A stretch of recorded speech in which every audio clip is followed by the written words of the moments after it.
You want to make golf as easy as possible?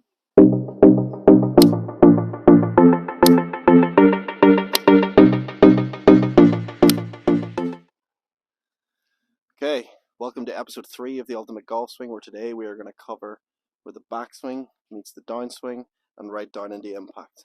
And make sure you stay to the end so you see me actually doing this swing left-handed. Make sure you subscribe and like this video and let us know what you think of it. Enjoy. Okay, so in the last episode we talked about the backswing from halfway back to all the way to the top, and then we give you a feel on the way down of that hammering the nail into the golf ball. Now I had to give you that feel so that you could actually hit golf balls correctly, and it'll kind of feed into what we're going to do today, so you're almost already prepared for what you're going to learn in this video. Hopefully we've got you guys nice takeaway, good wrist set, good extension to the top of the backswing. Now we need to learn the transition, where the backswing meets the downswing, right into impact, and getting us into that follow through. The first move we want to learn from the top of the backswing is our separation, which is going to get us a real nice transition and set us up to be able to drive correctly at that golf ball. Okay. Now a lot of the time what I'll see is people will try and start the downswing with their hips because they hear that lower body's got to start the downswing, which is correct. But what a lot of people do is they fire the hips like that and the club gets stuck underneath, causing them to have to flip. They're either going to get it blocky or they're going to get hooks, and generally going to struggle with striking, especially with irons. They might get away with it with their driver. So what we want to see instead when you get to the top of the backswing is this sort of movement onto the left side, where you'll see that my lower body actually separates from my upper body, but I keep the stretch here. I keep my upper body back here, and I'm actually pushing this leg down, pushing my butt back, and all my pressure is starting to move into this foot. It's not all there yet, but it's starting. Okay, and now I can feel a lot of tension here and here, so I'm just ready to fire. Let's give you a feel for this downswing transition separation. So I've got 3-wood here, and I've got a alignment stick through my belt buckle. Okay, so we're going to get to the top, and what we want to see is that the alignment stick on the belt line starts to move back to where it would have been at setup. But what I'm doing is I'm pushing my weight into my left side. I'm actually almost pushing down into this left foot, almost like that. Not as much as that. I'm starting to separate the lower body from the upper, and you can see that this belt line is starting to get back to square to the golf ball.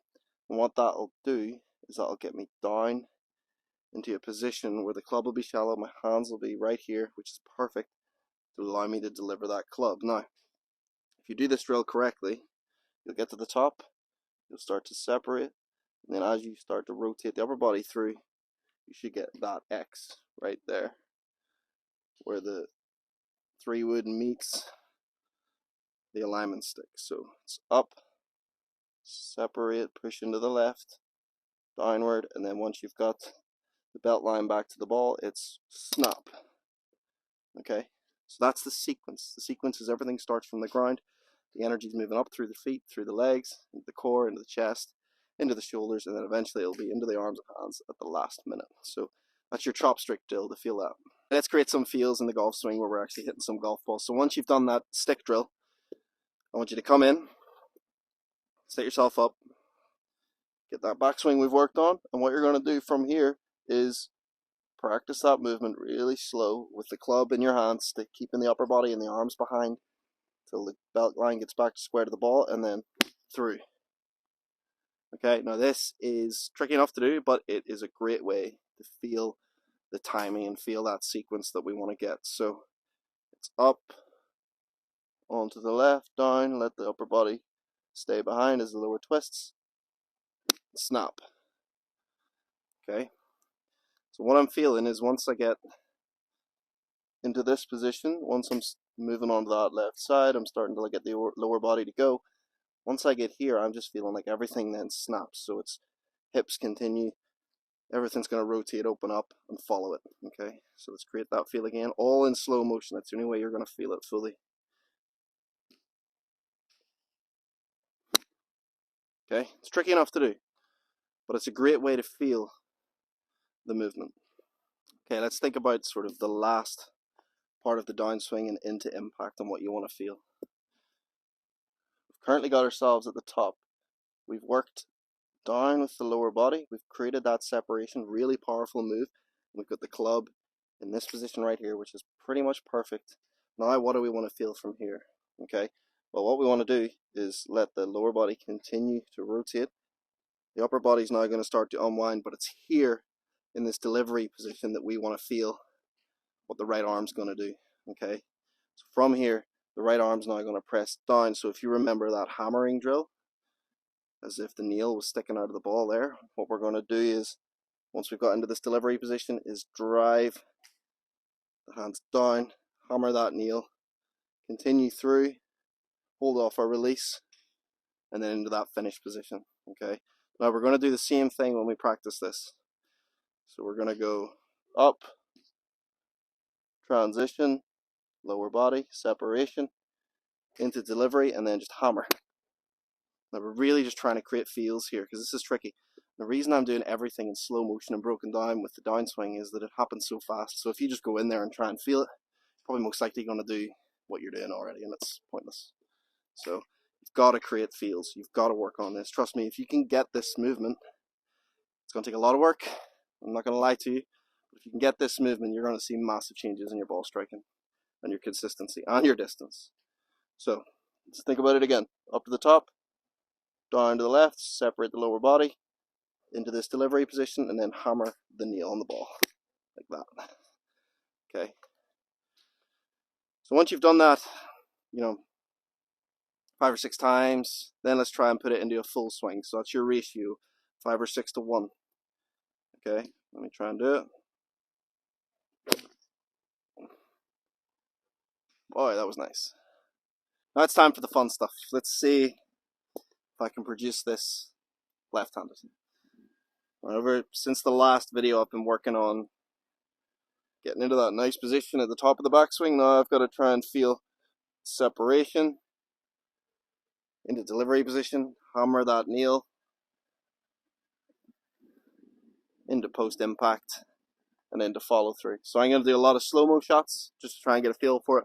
And then I'm going to move up into faster shots and see if we can get it going. And that's exactly what you guys should do, is practice slow-mo, work the feels, really exaggerate it, make sure you're feeling it, video it, get a mirror, look at it.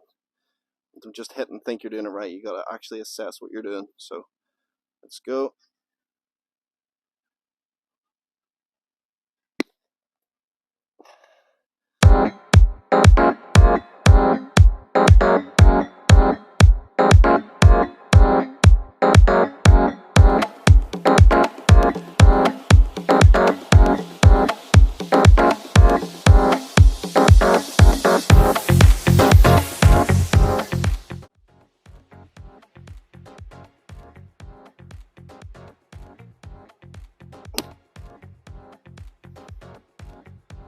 All right, one more slow-mo and then we'll try a full shot.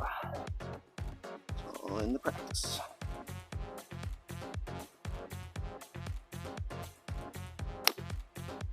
Okay.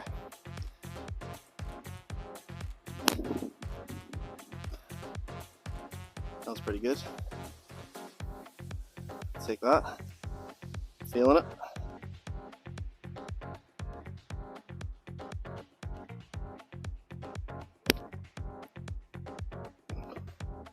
A little heavy. Starting to feel that downswing move a little better in the full motion. When we're doing those slow motions, really helps get that feel. So it's right there. Oh, lost my balance. Try it again.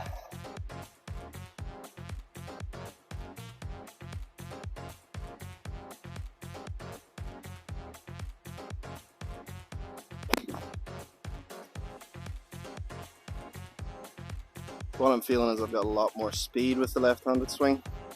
My lower body's pulling me through and I can really feel all the speed. It's great and I can almost not handle it. Hard to control, so that's why we're going to keep doing a lot of slow-mo shots. Just creating the feel. Trying to build those muscles, get them moving regularly the way we want them to move. I'm getting that sequence correct of starting from the ground to separation.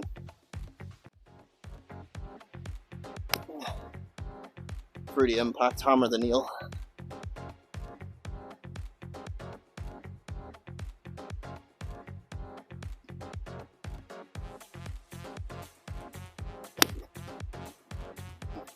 downswing. Strike. A lot of bad ones here as well, so expect that. That's why you gotta keep doing your slow-mos, keep getting your feels, and then put it into a full one. I'll try another full one. It's pretty good. Now I've got a feel for it, so I'm gonna keep on the fast full motion swings. There we go. Last one. Pressure's on. Can you do it? Yes, you can. Find his rhythm. So that took me about 30 or 40 balls to really get a feel for the rhythm. It's a tough move. I'm out of breath. You're going to feel that. You're going to be using your entire body. So get to work on it. Start working on the downswing. I'm going to work on it for the next week. I hope that you guys do as well. If you've just discovered this series, you can go back and watch the first 2 episodes where we talk about setup and backswing. But anyway, thanks for watching as always. We've covered the entire swing now. Make sure you subscribe. Leave a little comment, let us know what you think, and give the video a like. And I'd like to see you in episode 4. Peace out.